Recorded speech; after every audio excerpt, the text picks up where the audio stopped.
dispensing a daily dose of common sense, no prescription required. President Biden's approval rating ranks right up there with jock itch. Come on, man. Give me a little break here. People should not be afraid of their governments. Governments should be afraid of their people. I don't believe in a no-win scenario. This is the Greg Belfridge Show. Good morning, my friend. The marketplace of ideas is open. It is wonderful to have you along. Thank you so much for joining us this morning. Welcome to the Greg Belfridge Show. It's a bit of a stunner this morning for Republicans. A couple of failures, big failures in the House of Representatives. So the House of Representatives yesterday failed to impeach the Secretary of Homeland Security, Alejandro Mayorkas. So the final vote tally was 214 votes for, 216 votes against. There were 3 Republicans that joined Democrats in the vote, and then one Republican who changed his vote so that they would be able to bring this matter up again. So it will return, but that went down in flames. So the vote was threatening to end in a tie, so then a fourth Republican flipped to no, and that will allow leadership to call for another vote on the issue of Mayorkas, which, according to reports, they will. That is not dead yet. Also, the House of Representatives could not, they failed on an Israel-only aid bill. You know, as we have talked about aid to Ukraine, aid to Israel. The president, of course, is added aid to Israel in his bill that would give all kinds of aid to Ukraine. And so the House of Representatives had their Israel-only bill. So let's give aid only to Israel. That also failed yesterday. So they wanted to provide, I think, about $17.5 billion to Israel. Democrats said they wanted instead the broader measure that would provide the assistance, to Ukraine. So the vote was 250 to 180, and it fell short apparently because it was introduced. They were using a procedure that's expedited, so it requires a 2/3 majority for passage. So the vote largely along party lines. 14 Republicans, though, who opposed the bill. 46 Democrats supported it. So that at least for the time that went down yesterday. So a couple of big defeats yesterday for Republicans in the House of Representatives. Now, again, in terms of the Mayorkas impeachment, we will see that return. And Steve Scalise was gone. One of the yesterday, he, as you know, has been undergoing cancer treatment. So he had cancer treatment scheduled yesterday. So Scalise was not there for the vote. And so once Scalise is there, then it's expected it'll be a different matter, this issue of the impeachment of the Secretary of Homeland Security. They'll revisit that issue. So that is a big story, but a couple of really big losses yesterday for House Republicans. Hopefully, the Mayorkas impeachment is only temporary. We'll see. Also, can you imagine losing a primary election to none of these candidates? That's what Nikki Haley did yesterday. Pretty embarrassing defeat in the Nevada primary yesterday. So she finished behind ballots. You could mark, Donald Trump, by the way, was not on the Nevada ballot. Trump was not on the ballot. Nikki Haley was. And Nikki Haley finished second to none of these candidates. Ouch.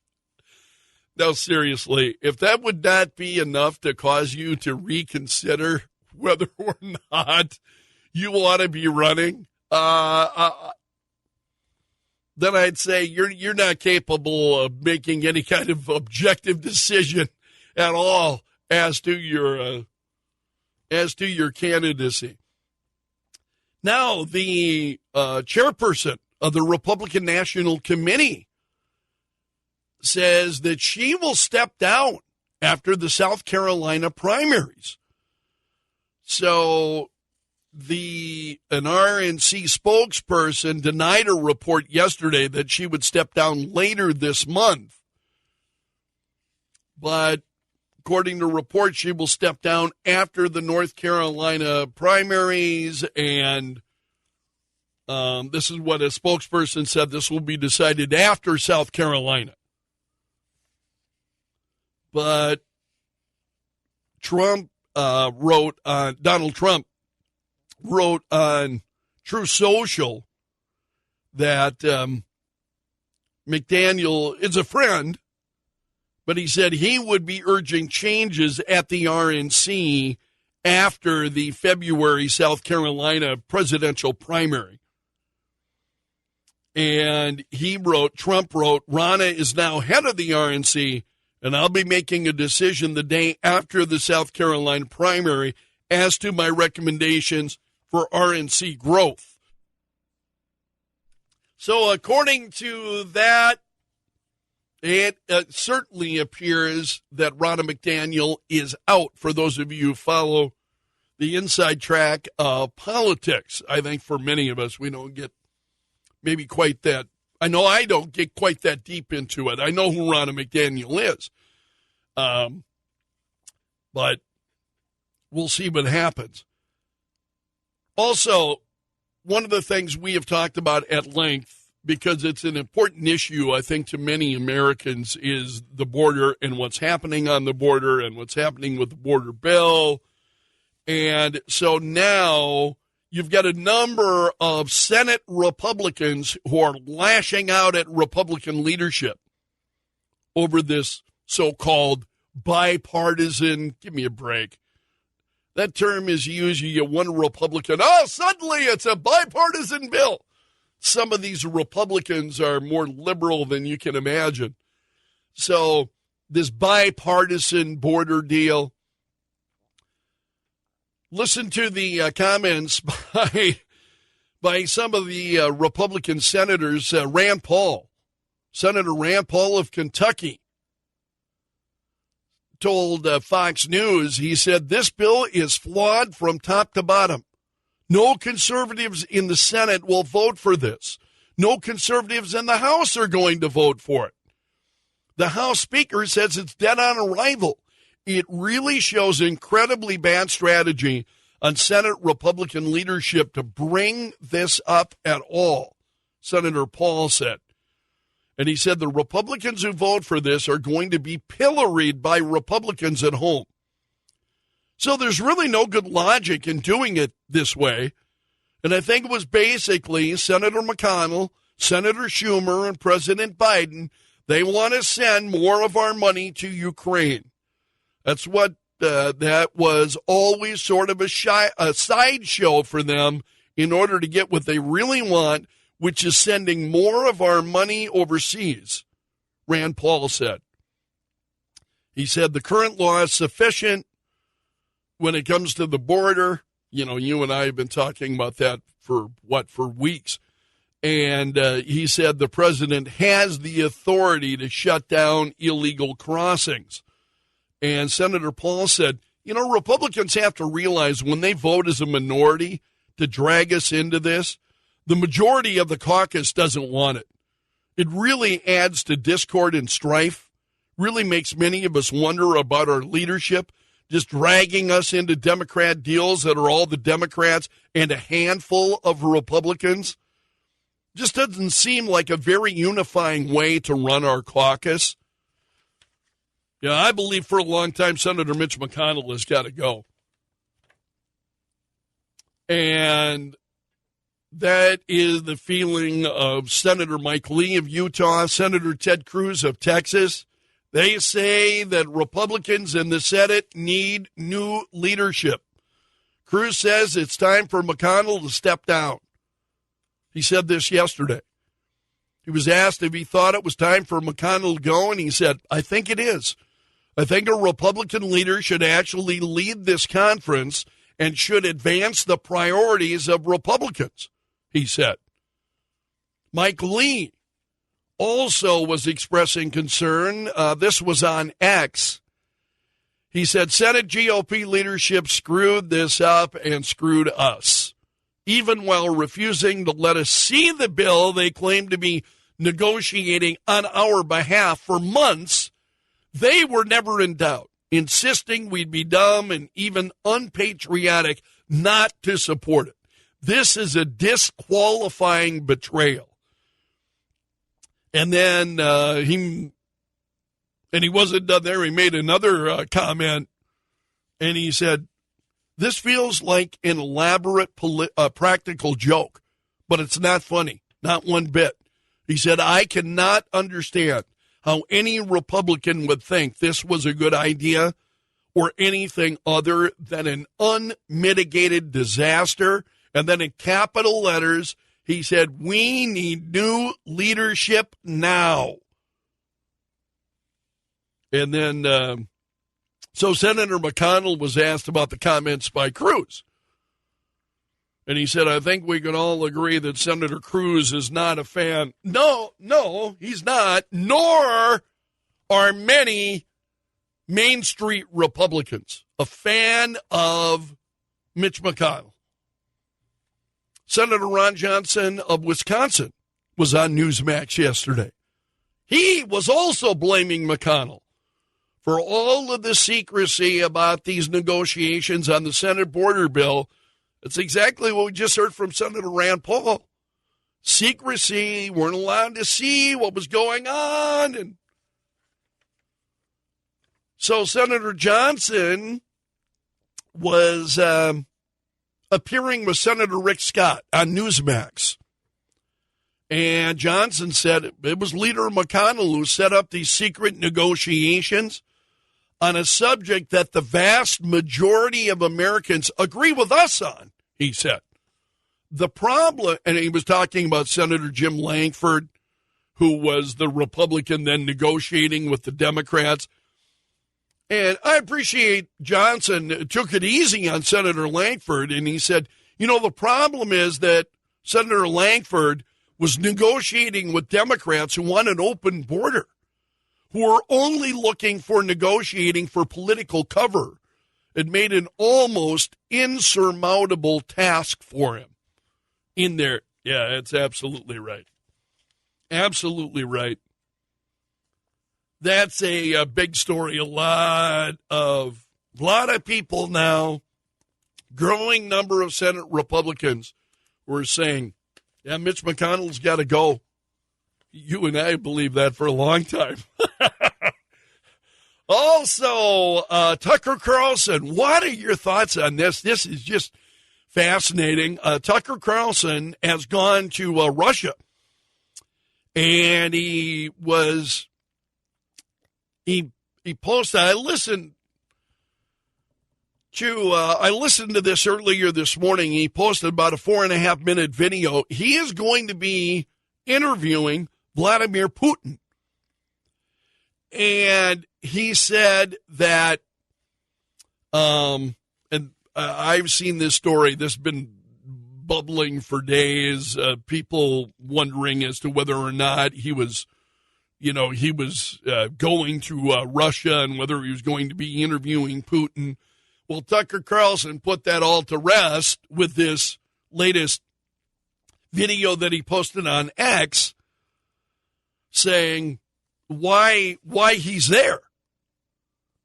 And he said that most Americans have no idea why Putin invaded Ukraine or what his goals are now.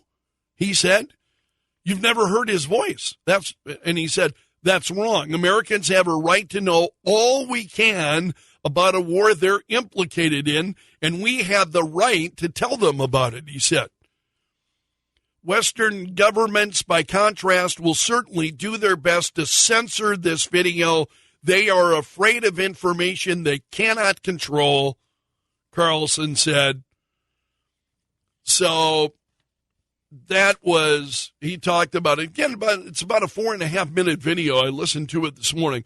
And I suggest you do, especially if you are, even if you don't follow events on X, if you're not a member of X, you can just search that, Tucker Carlson X, and you can pull that up, even though you maybe don't have an account, and watch that.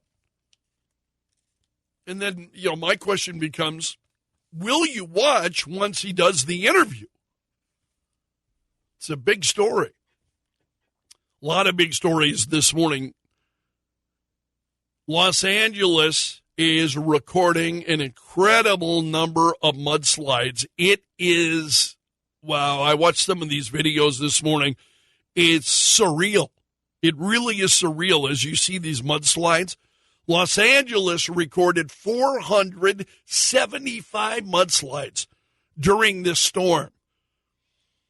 That's just in the Los Angeles area. It dumped more than half the amount of rainfall that the city typically gets in a season in 2 days. So you take their rainfall over the course of a year, and they received half of that in 2 days. That gives you, I think, a perspective on how devastating it's been for them. And Los Angeles Mayor Karen Bass said last night our hillsides are already saturated. So even not very heavy rains could still lead to additional mudslides. Even when the rain stops, the ground may continue to shift. And you see these videos, streets full of mud. And I mean like cars up. The mud is up over the wheels of some of the cars that you're seeing. Wow, absolutely incredible. I'll be curious to know what you make of this. There is especially for those of you who are sports fans, Fox, ESPN, and Warner Brothers Discovery said yesterday they will be launching a sports streaming service later this year. They want to capture younger viewers who are, not watching television. And so their media companies will form this joint venture. I think each of them will control like a third. And they'll create a new service following then professional and collegiate sports rights. So we're talking also then about the NFL, the NBA, Major League Baseball, those of you who love, soccer, college competitions. So the service as of yet has not been named, but it would offer an all-in-one package of programming that would include TV channels like ESPN, TNT, FS1, as well as sports content that is streamed. Subscribers then would have the option of subscribing to it for instance, if you already have Disney Plus, Hulu, or Max, you then would be able to subscribe to it as part of a bundle. You can bundle those services. So this is a pretty big deal.